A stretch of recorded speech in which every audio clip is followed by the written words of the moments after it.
Howdy, this is Sina Nader. I'm head of partnerships at FTX US, and this is One-on-One with ADC Partners.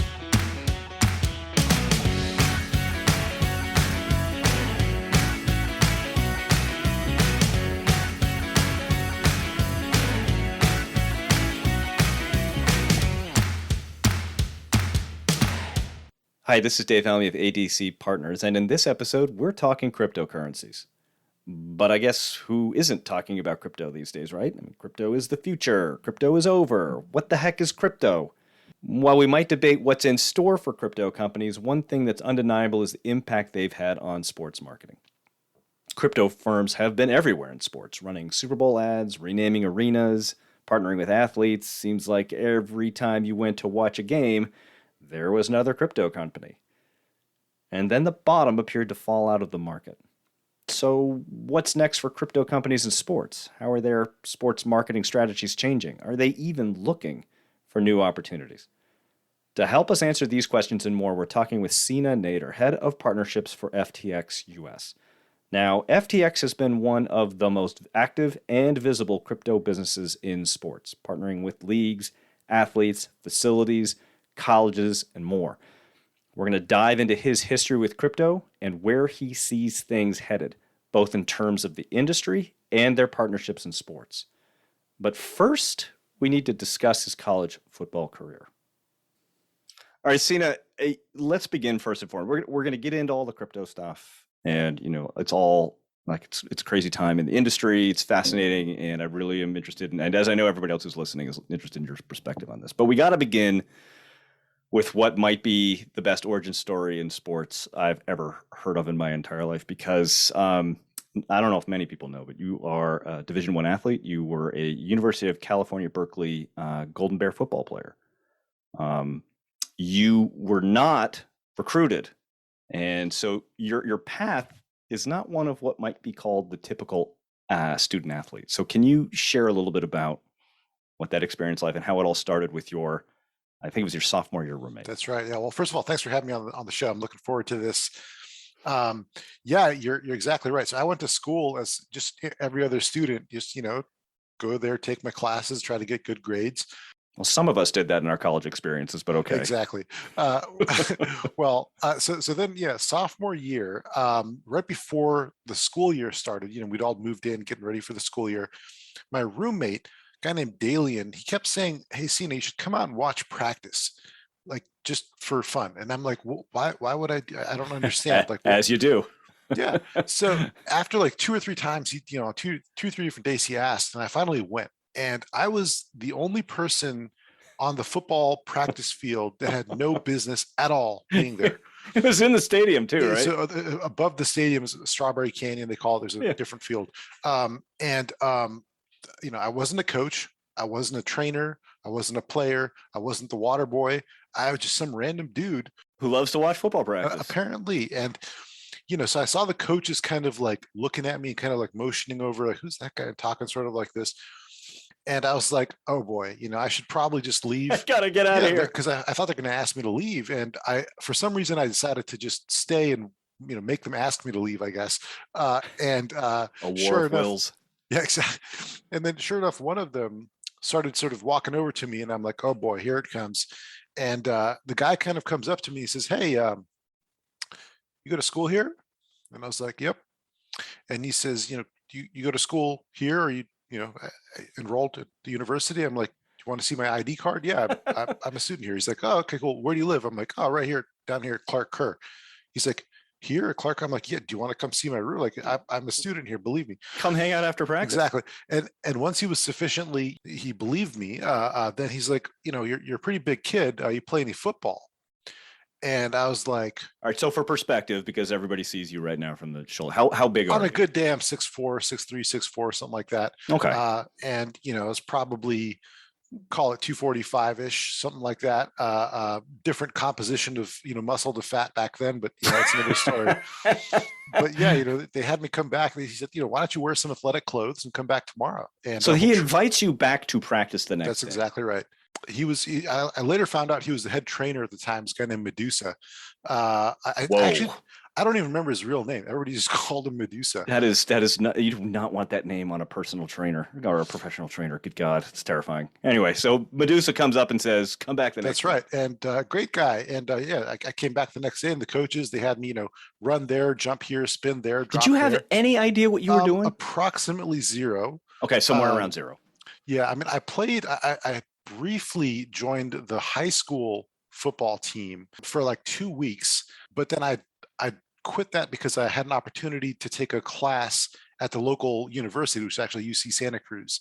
And so for me, the question was, okay, athletics or academics, and it was always academics. So I was like, guys, sorry, I got to quit the team. I can go take a class at the university and get like, um, That take a is class there. that is not my high school experience. But anyway, go so ahead. I literally had like 2 weeks of football quote unquote experience at a high school level. At a high school level, and now you are doing drills for a Division 1 Pac-12, Pac-10 back in those days football program, and That's right. they took a look at you and said, They "Perfect." said, after they had me do these drills, they're like, all right, why don't you go back there? We're going to fit you for some pads and welcome to the team. Are you kind of looking around like, "Am I being punked?"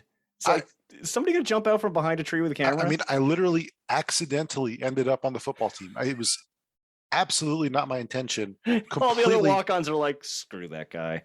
like, who is this guy? Uh, and yeah, I mean, then I was in the locker room with guys like Andre Carter, Tully Banticane. Like, guys, Yeah, guys that went on and won Super exactly. Bowls, and yeah, some really impressive guys. And best experience of my life. I wouldn't trade it for anything. My GPA suffered a little bit, Eh, but yeah, exactly. whatever. I mean, then the next thing you know, you're running out the tunnel and there's 60,000 fans sitting around looking at you, Well, clearly. of course. They're so excited. And did you play the rest of your time at Cal, or was that just a 1 year and it was a great experience So and I'm now done? it's even weirder story maybe. So I was on the team sophomore year. My GPA was like going, down the toilet so much. I'm like, you know what? I should probably like get back to academics. So I walked off the team for junior year. But then my friends were convincing me like, hey, Sina, maybe you could go to the NFL. So you should give it another shot.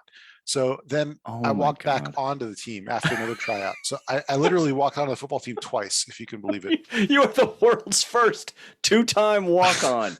It is absurd and bonkers, but that is the truth. Well, I mean, it's a rough segue, admittedly, but I mean, it's kind of an interesting segue into what then became your professional career because, you sort of start in one direction and you pivot into this just fascinating world of cryptocurrencies and crypto exchanges and everything like that. And I kind of want to, because before you were in crypto, you were in sleep science for a bit Yep. and you did some investment banking. But I want you, if you can you think back to the moment where you first kind of learned about cryptocurrencies and thought, "Oh, that's something, and I want to be a part of." What was that moment? And what was it about it that really made you go, "Aha"? So it's interesting. I was at, on Wall Street, 2007, 8, 9, and 10. And toward the tail end of that, I did hear whispers of this thing called Bitcoin and this like electronic money or something, but totally went in 1 year, out the other, didn't pay attention. I wish I would have. And then in 2013, this cousin of mine who's a little bit out there said to We've me, all hey, we've all Sina, got those cousins. exactly, exactly. He's like, hey, Sina, you need to check out this Bitcoin thing. And I'm like, okay, sure. But I actually did. And I started looking at it and I was intrigued. And I'm not a technical person, so I don't know how to read the code and understand if it's legit. So I called up some friends and got in touch with some friends that are, and they're, each one of them looked at it and they're like, wow, this is actually pretty interesting. And so that once I had some computer scientist buddies kind of confirm my hypothesis that this was fascinating, I sort of tripped and fell down the rabbit hole. And then eventually I arrived at this, realization for myself that if I'm understanding this correctly, it could represent the antithesis to Wall Street. And was that important to you at this point? Was it like, okay, well, you've been in Wall Street and you've sort of seen it from the inner workings. And was that, I've heard this before, right? There's a bit of a collective bomb throwing at Wall Street, like wanting to change, I hate the word, but here it comes, paradigm a little bit about investing and money and how it goes about it. Was that a conscious decision on your part? You saw that as something, as an opportunity? 100%. So Okay. in Wall Street, I mean, they talk about this thing called the principal agent problem. And that there's some principal that has the money, and then there's the agent that is acting on behalf of that principal, right? Mm-hmm. So typically you've got the client and the bank. Oftentimes those incentives are not necessarily properly aligned, and sometimes they're actually antithetical. So like something that's good for the bank might actually be bad for the customer.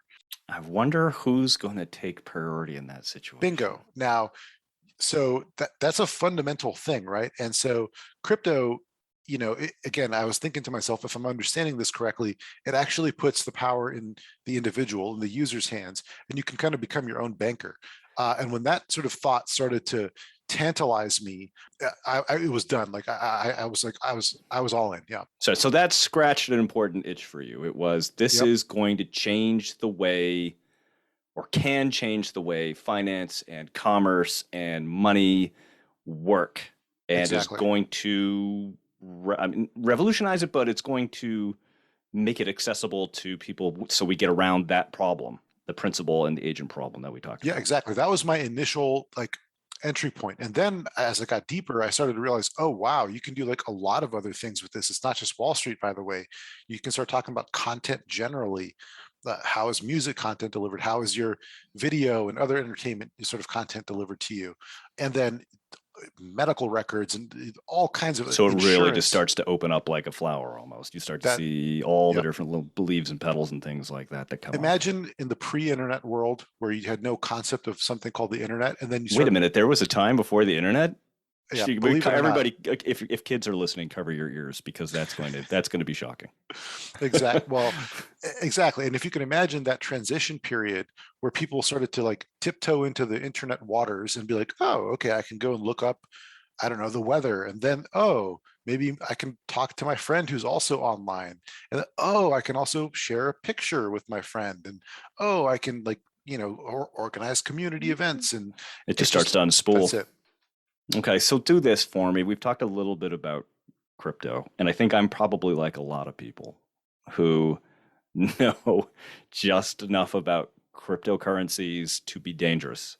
So, in order to kind of set the stage about you and where FTX fits into this whole thing, can we do a quick, just explain cryptocurrencies in 60 seconds, if you could? All right. If you can give us like just the high level, hey, here's what a cryptocurrency is, here's what FTX does, and here's my role, if you could. Sure. Cryptocurrencies are a way to communicate value. And so you can store wealth there. You can use it to transact. And you can also use it to do a number of other types of transactions, everything from just buying something with it online to actually, programming in the ability to have certain money transfers happen if another event happens. In other words, if I present the money to you, then the title for your house comes to me automatically. These types of things can be done. So it's basically an upgraded way to do commerce and business. That's sort of the short, the easy way to talk about it. There's other things too, like in terms of art and music and other things that can be delivered more efficiently via sort of blockchain technology. But Which is integral to the whole piece, the blockchain. definitely, yeah. So the blockchain was invented because Bitcoin needed a way to keep track of who had how many Bitcoins. Okay, for ownership. It's made able to declare ownership. Exactly. Like, I mean, at the end of the day, all we really want to know is how many Bitcoins does Dave have in his wallet and when, and how many does Sina have and when. Not as many as I used to, but that's part of the process. Exactly. So, I mean, that's really all the blockchain is. It's a way to keep track of who owns what. Okay, and what's FTX's role in this mix? So we're a platform that enables transactions between parties. So we're a marketplace. You can come to buy and sell crypto assets. You can come to buy and sell NFTs. We're offering stocks pretty soon here in the U.S. And That's then exciting. Yep. And then internationally, we have a whole set of other products and features as well. And I should say that we have two separate entities. There's FTX International, which is not available to US customers. And then we have FTX US, which is open to everyone basically globally, except for UN sanctioned countries. Okay. Um, that being said, you can think of us as a one-stop shop for any of your crypto and NFT needs. And then ultimately what we're looking to do is to be your one-stop shop for all of your financial needs, period. So very good. So if me, Dave Helmy, wants to take my U.S. hard old world currency and transform that into Bitcoin, FTX is the pathway through which I can buy, whether it's Bitcoin, whether it's Ethereum, whether it's Dogecoin, whether it's, and I know obviously I'm not advocating for any of this anybody right now, but all those different pieces, whether NFT arts, anything that has a digital construct to it, FTX can be the pathway with which to acquire, trade, transact. Fair Bingo. enough. That's it. God, I feel like, oh my God, I'm like that. That was that moment in the movie Old School where Will Ferrell does the debate, and it came out of it like it was in a kind of black hole kind of thing. Used up every last brain cell I had on that one.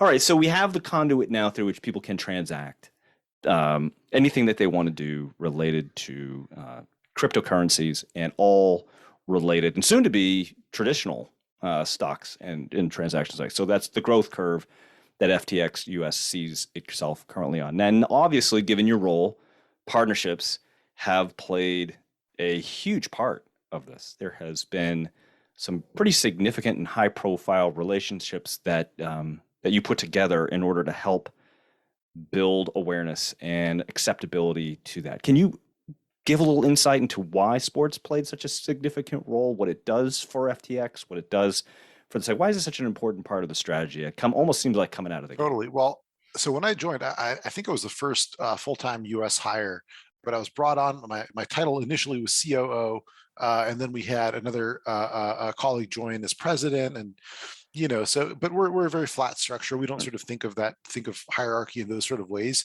Got it. I mean, our CEO will answer customer support tickets, if and when needed. So we're super. Everybody's doing everything. Startup mode. Exactly. But yeah, so I joined and I sort of took a look around and I'm like, we have a pretty good product. It works pretty well. We have the deepest liquidity in the US. We have everything's like ready for prime time, but nobody's heard our name. The quintessential marketing problem. Yeah. And so I'm like, okay. So instead of focusing on operational details, which already seem to be in a pretty good place, why don't I shift gears and think about how to get more people to like know our name and hear about us? And what's the best way to do that? Well, you go where people are interested and where their passion is, right? And I don't know many places where there's more passion than like sports.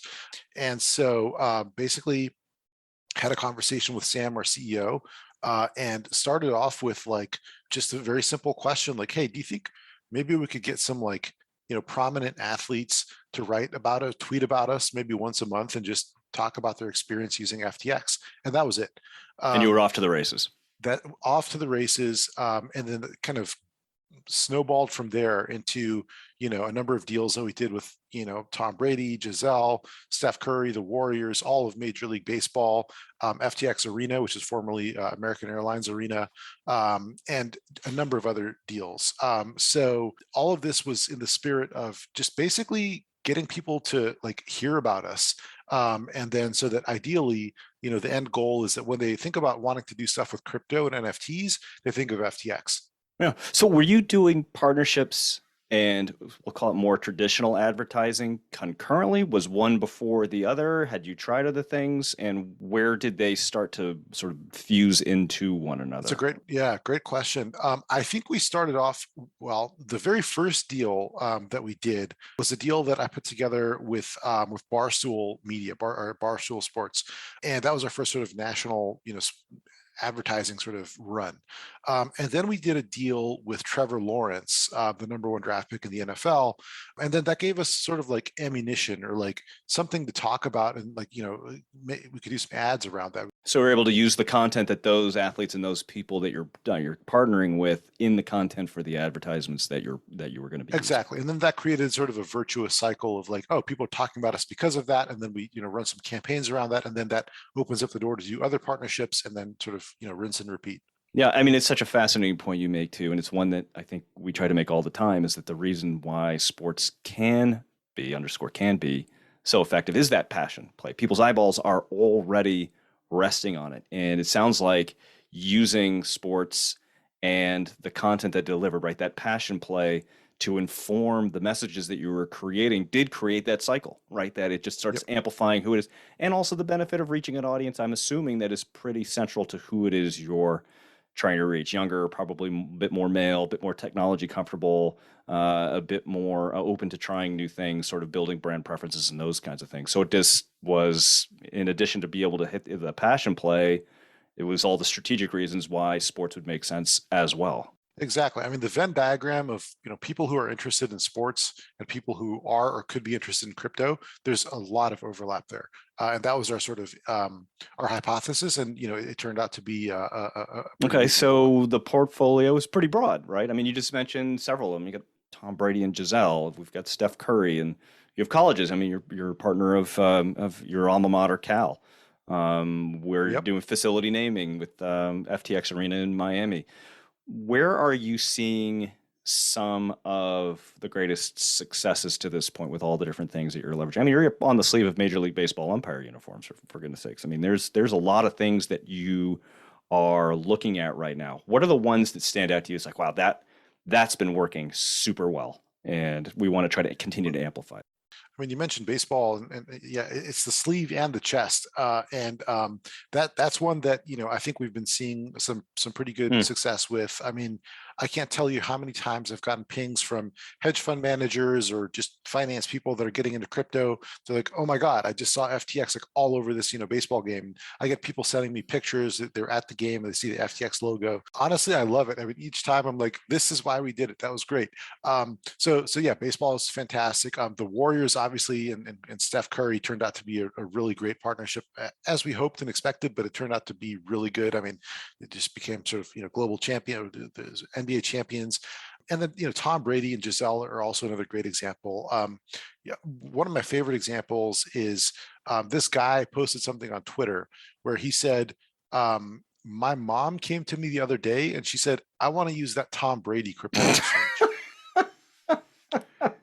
And to me, that says it all. Like that's exact. Like I'm like, thank you. Mic drop. Like that. That was The like reasons why you do these kinds of investments and these kinds of strategies is for the reason you just talked about. exactly. She didn't necessarily know about crypto. She didn't necessarily know even our name, but she knew Tom Brady, and she liked, loved, and trusted Tom Brady. And by golly, that's what she wanted to go. If she was going to do crypto, she's going to go with what he trusts and likes. And that's exactly what we're going for. Okay, and so like we talked about at the top, right? This has been a fairly turbulent time. I think it's fair to say for crypto and all the related industries that are in there. Like valuations are having some challenges, and investors have lost some money and things like that. So I think it's fair to say that there is a group of people out there who were never understood or valued what crypto was bringing to the table, and they're kind of the "see, I told you so" people, right? Yep. Told you like this wasn't going to last. So what are you telling existing partners that you have right now about this moment? About, hey, yep, we know it's a challenging moment. This is why you shouldn't be concerned. Like, what's your message to your partners right now? So I want to caveat this by saying, none of this, of course, is investment advice. Um, but that being said, the most insightful thing that I've heard was something that our CEO Sam Bankman-Fried said once, and that is that the technology hasn't changed here, right? So if you liked Bitcoin before, if you liked crypto generally before, when the prices were rip roaring and going real high, well, this is that same technology still. So if you believe in that value proposition, that's still there, and in fact that's alive and well, and in some ways it's stronger than it's ever been. So that's one thing. The other thing is, with any new technology, there's going to be a learning period, there's growing pains, and there's still a lot of things that crypto as a general sort of ecosystem needs to improve on. So it does need to become more user friendly. It's still a little bit tricky for people Hmm. to wrap their heads around it. Like I should be able to explain the concept of crypto to you even easier. There should be a visual graphic that I can just point you to, right? So there's a little bit of like making it user friendly, and then making it more accessible to people. So there's that, and then there's just like it takes time for people to get familiar with stuff. So when the internet first came out, like I mean, how like I don't know if you remember what you were doing in 1994, but how often, I can't remember what I were was you? doing last week, man. I mean, come on. Well, eh, so I'll hazard a guess. You probably weren't going on the web every day, Probably not. Yeah, um, fair point. right? And you almost certainly were not doing it on your phone because there was no smartphone back then, right? But eventually things sort of got there, and sort of in that interim period, you have a lot of ups and downs. You had a dot-com crash, right? Where people were saying, "Oh, there's all these ridiculous companies The getting." internet is over. Yeah, exactly. And this, I mean, they say history repeats, or sometimes it rhymes. Yeah. This is exactly Well, that. it's also interesting to think like people were like, oh, housing market, that will always be fine. You can never go wrong putting money in real estate. And then, of course, 2008, 2009 happened. So, That's right. yeah. Well, I'm reminded of something that some economists, I think, said that, in the short term, markets are inefficient, but in the long run, they usually are efficient. So short term, you can expect volatility. Long term, things will approach equilibrium. But in the same way that, there was like, ridiculousthing.com, going public in like 2000, 2001. And then all that got washed out. Yeah. And then what are you left with? Facebook, Amazon. Yeah. Amazon, Yeah. Google, They did Netflix, okay. real, yeah, well, they did okay financially, but they're real companies adding real value to people's lives. I suspect you're going to see the same thing here. Like it's just a matter of time. Is that the message you're giving to your partner? Do you have partners calling you and saying, hey, we're concerned about the volatility? Are you going to be okay to continue doing these partnerships? And how do those conversations generally go? Yeah, I mean, most of our partners are pretty familiar with our sort of business standing, and they know that we're feeling pretty comfortable, and things are, we're actually grateful to be in the position that we're at, because we think that there's a great opportunity to grow here, Hmm. and we've already been acquiring some other companies, and I wouldn't be surprised if more of those types of things come out. But we definitely have gotten a question or two, and we basically walk them through the same thing: is that, like, this is par for the course. We're not terribly worried about it. In fact, we look at these type of what they call crypto winters as opportunities to grow and come out stronger. Yeah, so it is a hold the course, right? We've been here before. We've seen this, right? This is not anything.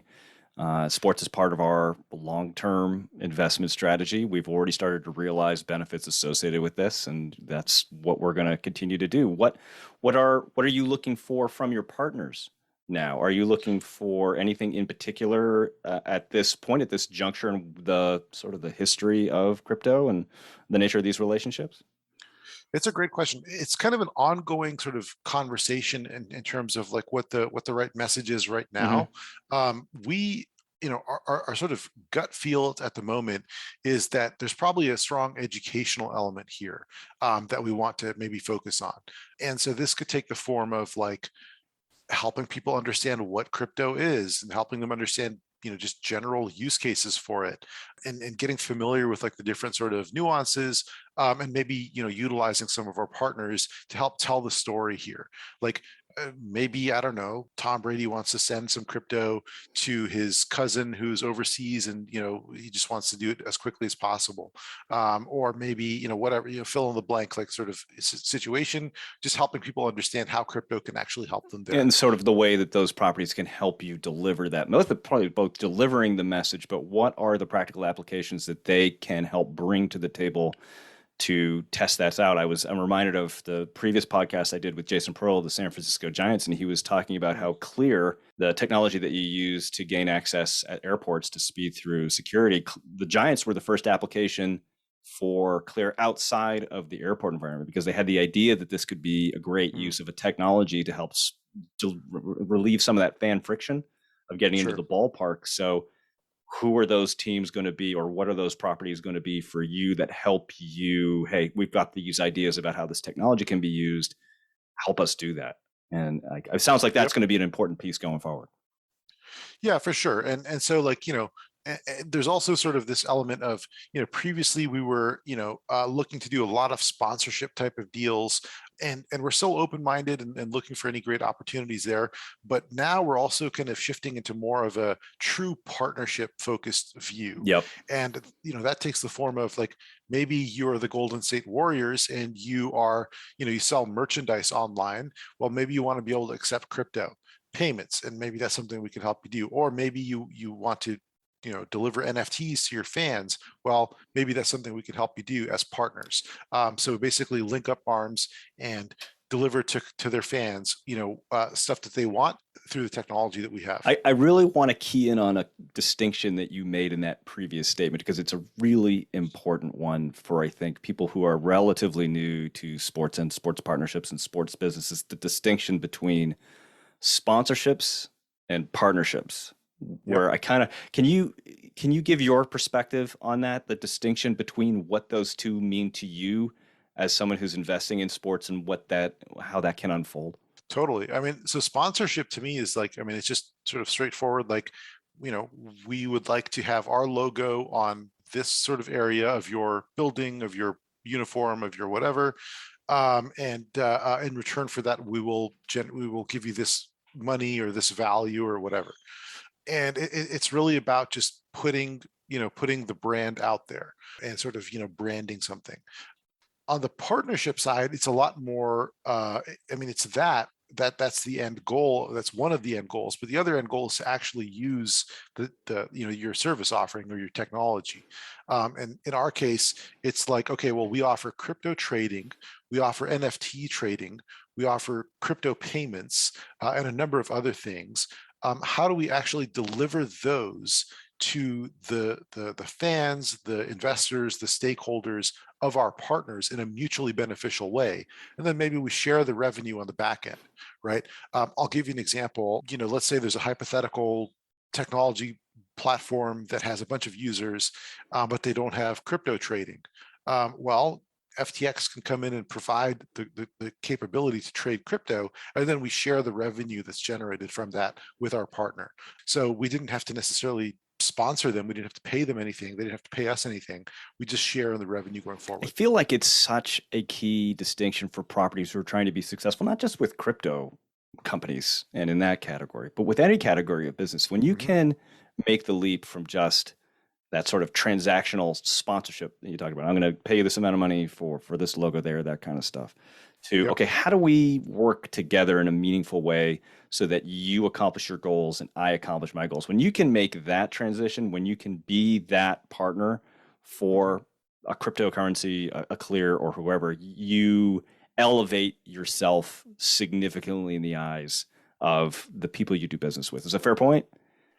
Totally. Well, I mean, it's literally win-win. I mean, everyone, if you do it right, your partner's winning, you're winning, and both of your customers and fans are winning. Yeah, 100%. So where do things in your mind go from here? All right. So like we talked about, there's a bunch of things that you're doing.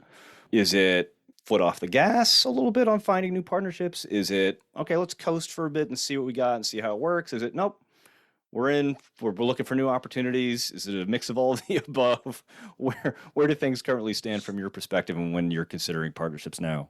Yeah, I mean, we're always, looking to be opportunistic, and if something great comes along, we're fortunate to be in a position to be able to evaluate, deals all the time. So nothing is, off the table.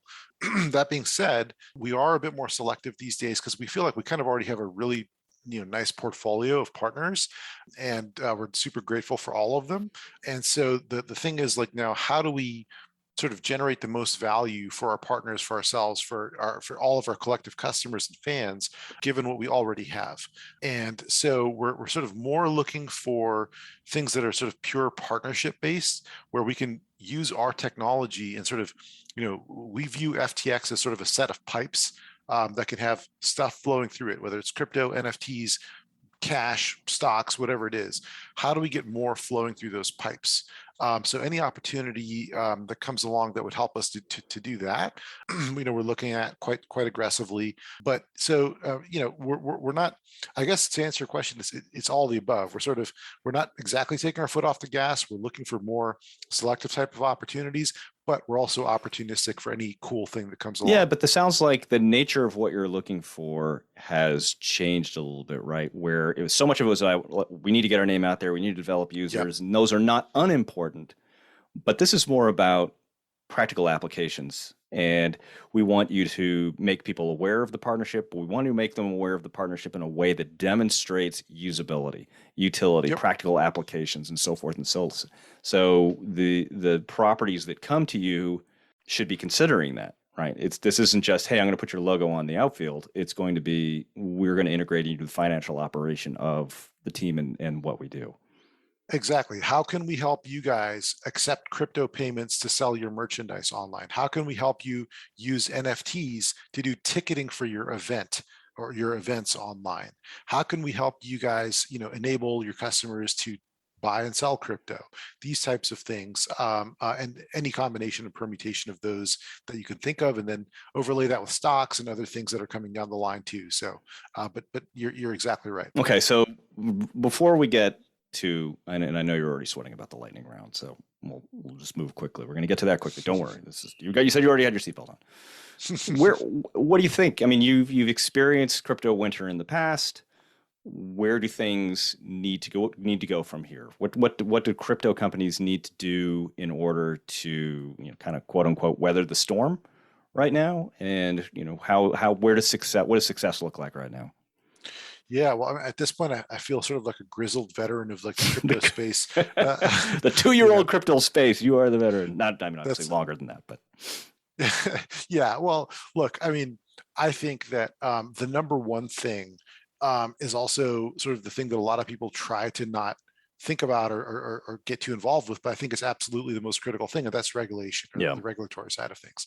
Um, we're of the opinion that we want to be regulated. We want there to be very clear and very pragmatic and meaningful regulatory frameworks in place. And basically, our view is like, tell us what license you think we should have and we'll go out and get it. give us some guidance here, right? Just don't make us make it up on the fly. Just give us some guidance. Exactly. And I'm happy to say that as I sit before you right now, we are currently the most regulated, the most licensed crypto platform globally. So our view is that, again, we want to be regulated, and we feel that it's quite frankly, it's necessary, Yeah. and it's the only way to have a sustainable a coexistence of sort of the old world and the new world. And so that regulatory side of things, I think, is cardinal among all the other things that I could possibly say here. So I was just thinking of in my mind's eye, and I had to laugh a little bit at the images I create in my brain about some of the current United States senators trying to help formulate cryptocurrency regulations is makes my brain melt a little bit. but but you know what? That's where it's going to have to get to, right? It's going to have to be. I don't want to get too deep into the politics side, but there is this transformative moment. I think you're right, and I think that it's at this point, whatever cliche the genie's out of the cat's out of the bag, the genie's out of the bottle, whatever. Like, um, people are You can't looking, unscramble that egg. exactly. Yes. I you had to know, throw it in. perfect one right there. But like, if you look at the names and the brands that are getting into the space, and like not just getting in, but like building divisions around this stuff. Okay, Visa, MasterCard, Amex, right? Okay, JP Morgan, Wells Fargo, Citigroup, Goldman, Morgan Stanley, all the banks. Okay, the oldest insurance company in the country. State Street. I mean, huge institutions. Okay, and then you've got technology platforms like PayPal. You've got Meta. You've got any number of other companies. I think Apple and Google have started talking about like crypto things, right? Like this is here to stay. You've got some big, well-financed industry behemoths getting on board. That's right. Does it shock you a little bit? I mean, does it kind of make you go, I mean, I heard about this from my cousin 10 years ago or however long, about 10 years ago, when it was just like, it's this guy's messing around with the digital currency. What the hell? And now you've got Citigroup getting into it. I mean, do you kind of shake your head a little bit like, wow. Yeah, it is. What's the word? It feels vindicating or whatever. There's a better word for it that's not coming to me right now, but it's just a great feeling, validating or Yeah, something yeah. like that. And one of my favorite examples is Jamie Dimon, the CEO of JP Morgan, a number maybe 2-3 years ago, something like that, said that if he caught any of his traders trading Bitcoin, he'd fire them on the spot. That was a few years ago. Now, JP Morgan is actually recommending an allocation to crypto for all of their clients. I guess it just kind of is a great analogy for the speed with which this market is moving and the change associated with it. And Sina Nader, I think it's fair to say that you've got the tiger by the tail on this one. So thanks for spending some time with us, help breaking this all down and everything that. Before I let you go, like I said, we're going to do a quick lightning round. Just give me the first answer that comes to your mind for the following questions. Are you ready for this? Let's do it. Let's do it. All right. First one. You, as we discussed, walked on to the Cal football team. What sport would you walk on to now? Golf, if I could walk onto a golf team somehow. Very good, golf. What's the one word you have for cryptocurrency naysayers? Patience. You once worked for Robinhood. So do you still have the little hat and green tights that go with that job? Not as far as I can tell. Okay. You have a partnership with the Bradys. How bright is the aura around Tom and Giselle? Otherworldly, and I think well-deserved. Otherworldly, perfect. Like we said, you've worked in sleep science. What's your best sleeping tip?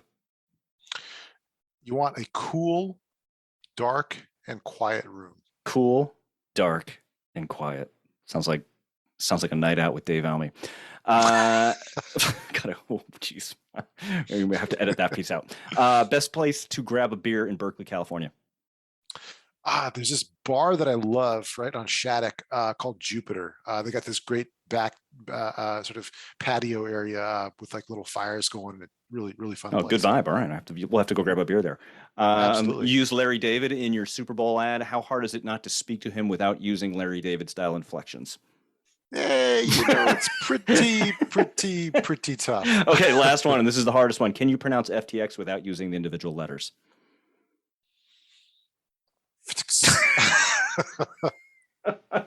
I think that's gotta be the new sound. I'm not trading on FTX. I'm trading on FTX. Sina Nader, it's been a treasure. Thanks very much for spending the time. My pleasure, and thanks for having me, Dave. Thanks for listening to this ADC Partners podcast.